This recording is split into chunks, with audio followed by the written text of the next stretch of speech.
शेतकरी बंधू आणि भगिनींनो, नमो शेतकरी महासन्मान निधी योजनेचा 8वा हप्ता नुकताच जमा झालाय.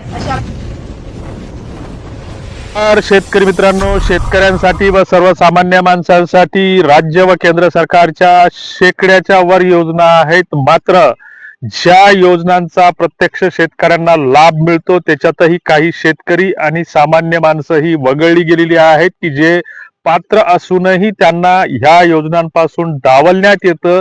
ते का डावलण्यात येतं, कशामुळे डावलण्यात येतं, हा एक वेगळा किचकट विषय आहे की सगळं असून एखादा कागद कमी असणं किंवा एखादी चुकीचा कागद जोडल्या जाणं इत्यादी कारणामुळे या योजनांपासून डावललं जातं. मात्र शेतकरी आणि सर्वसामान्य माणूस ज्या योजनांबाबत सगळ्यात जास्त आशावादी आहे की ज्याची वाट पाहून बसतो की त्या योजनेचे पैसे मिळाल्याशिवाय त्याचा घर खर्च, दवाखान्याचा खर्च किंवा इतर कुटुंब खर्च हा भागत नाही.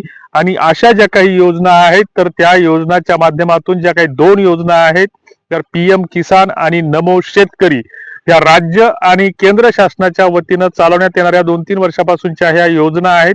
या योजनांच्या माध्यमातून 500 रुपये दरमहा शेतकऱ्यांना देण्यात येतात. म्हणजे 4 महिन्याचे मिळून 2000 रुपये असे शेतकऱ्याला देण्यात येतात. मात्र याही योजनेकडे डोळे लावून बसलेले असताना या योजनेचे पैसे वेळेत मिळतील याची शाश्वती नाही. आणि अशातच खोट्या किंवा चुकीच्या बातम्या ह्या शेतकऱ्यांना कुठेतरी निराश करून जातात, दिशाभूल करून जातात. आणि अशा स्थितीमध्ये सकाळी उठल्यापासून तर रात्री झोपेपर्यंत प्रत्येक शेतकरी आणि त्यांची मुलं बायका ह्या आपला मोबाईल चेक करत राहतात आणि त्या मोबाईलवर त्यांना अनेक अशा खोट्या चुकीच्या दिशाभूल करणाऱ्या बातम्या दिसतात. नमो शेतकरीचा आणि PM किसानचा हप्ता नेमका कधी येणार, लाडक्या बहिणीचे पैसे नेमके खात्याला कधी पडणार, याबाबतची माहिती, सत्य आणि वस्तुनिष्ठ माहिती पुढच्या 1 मिनिटात आपण घेणार आहोत. तेव्हा या चॅनलवर जर नवीन असाल तर चॅनल सबस्क्राईब करायला विसरू नका. शेतकरी मित्रांनो, नोव्हेंबर मध्ये नमो शेतकरीचा हप्ता आला होता जवळपास 4 महिन्यापूर्वी. त्याच्यानंतर जानेवारीच्या पहिल्या आठवड्यामध्ये नमो शेतकरीचा 8वा हप्ता शेतकऱ्यांच्या खात्याला 2000 रुपये जमा होतील असं सांगितलं गेलं. सरकारकडून तसं जाहीर केलं होतं. मात्र जानेवारी महिना संपून गेला तरीही ते पैसे खात्याला आलेले नाहीत. वित्त विभागानं वेळोवार सरकारकडे प्रस्ताव पाठवले, कृषी विभागाकडे प्रस्ताव पाठवले की आमच्यासाठी निधीची तरतूद करा की शेतकऱ्यांच्या खात्याला ते पैसे जमा करायचे आहेत.